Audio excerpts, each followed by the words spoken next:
तो hi friends, मैं आपका दोस्त मुकेश। दोस्तों, आज हम बात करेंगे GSTR 1 की ड्यू डेट्स के बारे में। जैसे कि हम सभी जानते हैं कि कोरोना के कारण हम मार्च महीने की अभी GSTR 1 को अभी फ़ाइल नहीं कर सके हैं। तो हम देखते हैं कि अभी GSTR 1 जो हमें फ़ाइल करना है मार्च, अप्रैल और मई के लिए कौन कौन सी रहेंगी। तो दोस्तों चलिए चलते हैं। देखिए दोस्तों, ऐसे लोग जिनकी टर्नओवर 1.5 करोड़ है, उनके लिए जो GSTR 1 है उनकी क्वार्टरली रिटर्न होती है और उन्होंने जनवरी से लेकर मार्च तक के भी क्वार्टरली रिटर्न फाइल करनी है।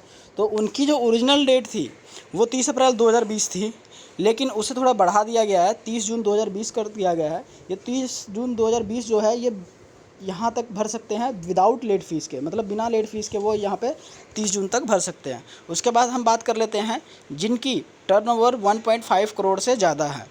वो उनकी मंथली रिटर्न थी और वो मार्च मंथ की जो रिटर्न थी उन्होंने उसे फ़ाइल करना था 11 अप्रैल 2020 के तक, लेकिन उसे भी बढ़ाकर 30 जून 2020 कर दिया गया है। उसी प्रकार से अगर हम अप्रैल की बात करें, जो मंथली रिटर्न थी उसकी भी ड्यू डेट थी 11 मई 2020, उसको भी बढ़ाकर 30 जून कर दिया गया है। और मई की जो है मंथली रिटर्न, उसकी जो ड्यू डेट थी वो 11 जून थी, उसे बढ़ाकर 30 जून कर दिया गया है। इस प्रकार से आप देखें कि मंथली रिटर्न वालों की और जो क्वार्टरली रिटर्न वाले हैं उनकी सबकी ड्यू डेट्स 30 जून कर दी गई है। इसके बाद हम बात कर लेते हैं लेट फ़ीस और पेनल्टी की। देखिए दोस्तों, GSTR 1 को अगर आप इन ड्यू डेट्स के तक नहीं भरते हैं, 30 जून 2020 तक नहीं भरते हैं, तो यहाँ पे आपको लेट फ़ीस और पेनल्टी दोनों का सामना करना पड़ सकता है। और यहाँ पे आपको लेट फ़ीस और जो पेनल्टी लगेगी वो आपको ओरिजिनल ड्यू डेट से लगेगी। फॉर एग्ज़ाम्पल, मई मंथ की जो रिटर्न है उसकी ओरिजिनल ड्यू डेट 11 जून थी, तो 11 जून से आपको पेनल्टी या फिर लेट फ़ीस लगनी शुरू होगी और जब तक आप नहीं भरते हैं उस रिटर्न को तब तक आपको लगती रहेगी। इस प्रकार से हम उसके बाद बात कर लेते हैं कि किन किन को लेट फ़ीस माफ़ होगी और कब तक माफ़ होगी। देखिए दोस्तों, क्वार्टरली रिटर्न और मंथली रिटर्न, यहाँ पे हम जानते हैं कि दो तरह की रिटर्न होती हैं, क्वार्टरली रिटर्न और मंथली रिटर्न है। जो क्वार्टरली रिटर्न वाले हैं वो अपनी जनवरी से लेकर मार्च तक के भी रिटर्न फाइल करेंगे और अगर वो 30 जून 2020 तक भर देते हैं उसे, तो यहाँ पर उन्हें कोई भी लेट फ़ीस नहीं लगेगी।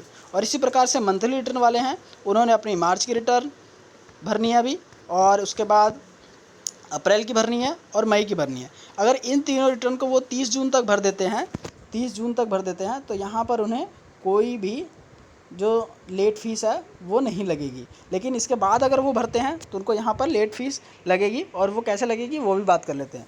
देखिए, यहाँ पर GSTR 1 जो है वो दो कैटेगरी की है, जिन्होंने नील रिटर्न भरनी है, मतलब उनकी कोई सेल्स नहीं है, और टैक्सेबल पर्सन है जिनकी कोई ना कोई सेल है।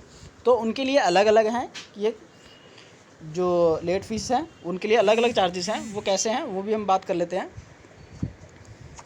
देखिए, जो नील रिटर्न वाले हैं उनको 20 रुपीज़ पर डे से लगेगी, 10 रुपीज़ CGST और 10 रुपीज़ SGST। और जो टैक्सेबल पर्सन है उनको 50 रुपीज़ लगेगी, 25 रुपये CGST और 25 रुपये SGST। और ये दोनों due dates, original due date से लगनी शुरू हो जाएगी। तो दोस्तों देखा, इस प्रकार से हमने देखा कि आज GSTR 1 की जो रिटर्न्स हैं उनकी ड्यू डेट्स क्या क्या हैं। तो आपको दोस्तों बस इतना ही करना है कि इन ड्यू डेट से पहले पहले आपको अपनी रिटर्न फाइल करनी है, ताकि आपको कोई भी पेनल्टी और लेट फ़ीस का सामना ना करना पड़े। तो दोस्तों आज के लिए इतना ही था। Thanks for watching.